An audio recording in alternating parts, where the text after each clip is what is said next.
In the heart of Tamil Nadu, India, rises the sacred mountain of Arunachala, a mountain revered for centuries as the embodiment of Lord Shiva.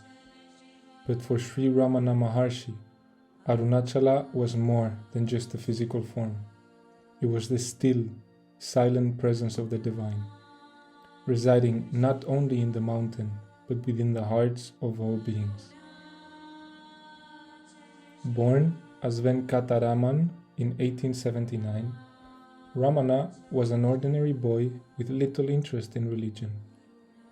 But at the age of 16, he experienced a profound spiritual awakening, a moment where the fear of death led him to question the true nature of the self. In an instant, he realized the eternal truth that beyond the body, beyond the mind, he was the unchanging, deathless self. Not long after his realization, Ramana felt an overpowering pull towards Arunachala, a mountain he had heard of only in passing. He knew, deep within, that he had to go there. Leaving his home in Madurai without a word to his family, he made the journey to Tiruvannamalai, where Arunachala stands, and once he arrived, he never left. Arunachala wasn't just a sacred mountain to Ramana, it was his guru. He saw in Arunachala the divine light of Shiva. But more than that, he understood that the real Arunachala was the Supreme Self, dwelling within the heart of every living being. For Ramana, Arunachala was a reminder of the inner journey we all must take to find God within.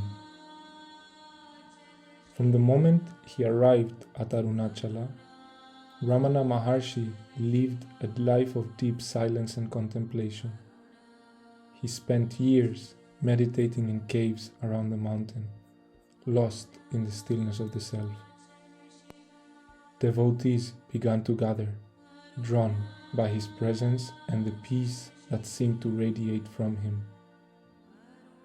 For them and for Ramana, Arunachala was a powerful force, a living presence that stilled the mind and revealed the eternal truth of the self.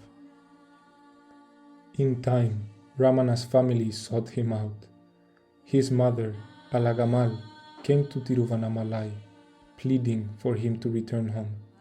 But Ramana remained steadfast, knowing that his place was at Arunachala. Years later, however, she would join him there permanently. In her final days, Ramana tenderly cared for her, guiding her spiritually until her passing in 1922, when he helped her attain liberation.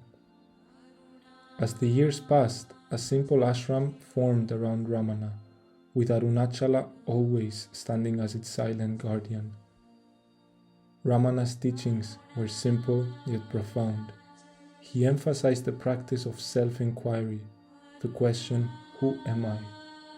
which, like the mountain, points inward, guiding seekers to the divine presence within. For Ramana, Arunachala represented that inner light, the true self, which is ever-present and unchanging. To this day, Arunachala continues to draw spiritual seekers from all around the world. Ramana Maharshi's presence can still be felt at its base, as pilgrims walk around the sacred mountain, meditating on its silent power.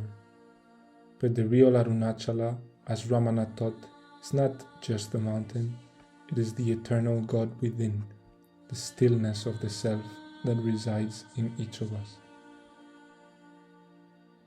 Sri Ramana Maharshi's life at Arunachala teaches us that the journey is not outward, but inward. The mountain stands as a symbol of the ultimate truth, that God, the Self, is within the heart. As Ramana said in his own words, "Arunachala, you remove the ego of those who meditate on you in their hearts. O Arunachala."